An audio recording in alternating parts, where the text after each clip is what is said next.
Hello students, 10th Tamil new text book 2025 கானது நம்ம இயல் 1ஓட book back answer என்ன அப்படின்னு பார்க்கலாம். உங்களுக்கு வந்து மொத்தம் 9 இயல் இருந்தது. இந்த வருடம் உங்களுக்கு 7 இயல் மட்டும்தான் கொடுத்துருக்காங்க. சரிங்களா? ஸோ இந்த இயல் 1ல் என்னென்ன பாடம் இருக்குது அப்படின்னு நான் சொல்லிட்டு அதுக்கு மேற்பட்டு நம்ம வந்து புக் பேக் ஆன்சர் என்னன்னு பார்த்துருவோம். அன்னை மொழியே, பாவனர், பாவனர் பார்வையில் தமிழ் சொல்வளம், காலக்கணிதம், புயலிலே ஒரு தோணி, சொல், இதெல்லாம் இருக்கு. அன்னை மொழியவும் பாவனர் பார்வையில் தமிழ் சொல்வளம் ஆல்ரெடி இந்த லெசன் நான் நடத்திட்டேன். பேலன்ஸ் இருக்கிற காலக்கணிதம், புயலிலே ஒரு தோணி, சொல் இதெல்லாம் நடத்தணும்னு விருப்பப்பட்டீங்கன்னா கமெண்ட் பண்ணுங்க. மேக்சிமம் கமெண்ட் இருந்ததுன்னா கண்டிப்பா அந்த பாடத்துக்கான விளக்கம் என்னன்னு பார்க்கலாம். இந்த பதிவுல நம்ம புக் பேக் ஆன்சர், அதாவது இயல் 1க்கான புக் பேக் ஆன்சர் பார்க்க போறோம். இயல் 1ல் உங்களுக்கு பலவுள் தெரிகல உங்களுக்கு மொத்தமாக வந்து 5 ஒரு மதிப்பெண் வினா கொடுத்துருக்காங்க. அதுக்கடுத்து குருவினால உங்களுக்கு 5 குருவினா கொடுத்துருக்காங்க. இதற்கான கேள்விக்கான விடை என்ன அப்படின்றத தெளிவாக பார்த்துருவோம். திறன் அறிவோம், பலவுள் தெரிக. இதில் ஃபர்ஸ்ட் கொஸ்டினுக்கு ஆன்சர் பாருங்க. காலக்கணிதம் கவிதையில் இடம்பெற்ற தொடர் எது?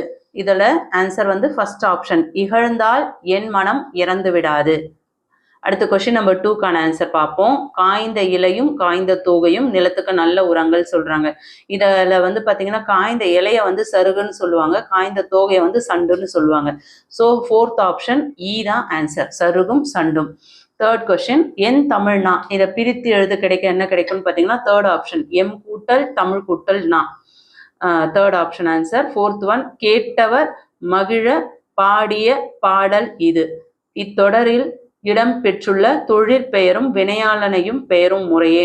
நல்லா கவனிக்கணும். இதுல வந்து உங்களுக்கு 4 ஆப்ஷன் கொடுத்துருக்காங்க.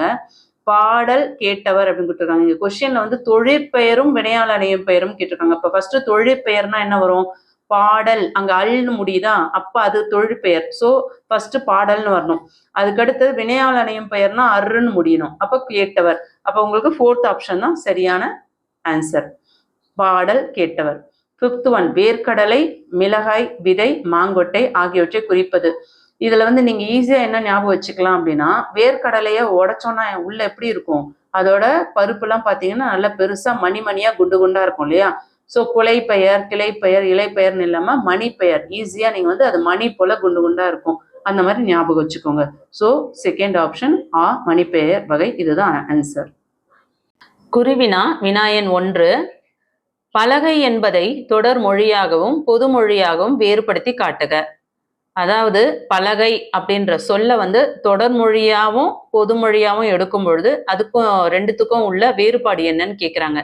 அப்ப பலகை என்பதை தொடர் மொழியாகவும் பொது மொழியாகவும் வேறுபடுத்தி காட்டுதல் அப்படின்னு ஹெட்டிங் எழுதிட்டு ஃபர்ஸ்ட் வந்து தொடர் மொழியா அதை எழுதும் பொழுது, அதாவது பல கூட்டல் கை, வேலை செய்யும் பல கைகள். நல்லா கவனிங்க, வேலை செய்யும் பல கைகள்னு பொருளாகும். பல கூட்டல் கை அப்படின்னா நிறைய கைகள் வந்து வேலை செய்யுது, அது பல கைகள், அது தொடர்மொழி.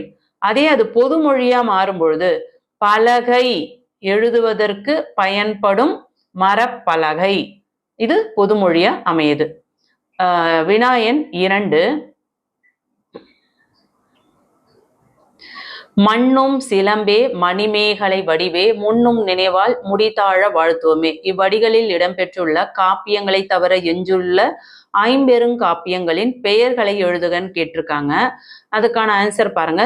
சீவக சிந்தாமணி, வளையாபதி, குண்டலகேசி இவை யாவும் எஞ்சிய 50 காப்பியங்கள் ஆகும். நெக்ஸ்ட் தேர்ட் கொஸ்டின், குருவினா. ஒரு தாற்றில் பல சீப்பு வாழைப்பழங்கள் உள்ளன, ஒரு சீப்பில் பல தாறு வாழைப்பழங்கள் உள்ளன, ஒரு சீப்பில் பல வாழைப்பழங்கள் உள்ளன. மேற்கண்ட தொடர்களில் சரியான தொடர்களை சுட்டி காட்டி எஞ்சிய பிழையான தொடரில் உள்ள பிழை காரணத்தை கூறுகன்னு கேட்டிருக்காங்க.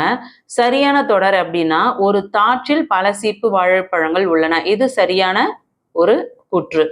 ஒரு சீப்பில் பல வாழைப்பழங்கள் உள்ளன. ஒரு தாரு அப்படின்னா ஒரு பெரிய கொலையா இருக்கும் பாருங்களா, அதை தான் தாருன்னு சொல்லுவாங்க. அந்த கொலையில நிறைய சீப்பு சீப்பா பழம் இருக்கும்.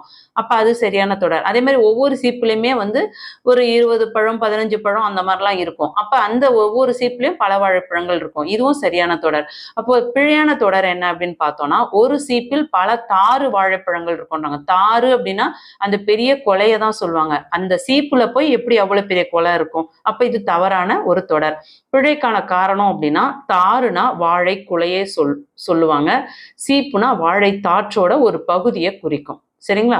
அடுத்து 4th கொஸ்டின். கொள்வோர் கொள்க குறைப்போர் குறைக்க உள்வாய் வார்த்தை உடம்பு தொடாது. அடி எதுகையை எழுதுக. இலக்கண குறிப்பு எழுதுக. கொள்க குறைக்க.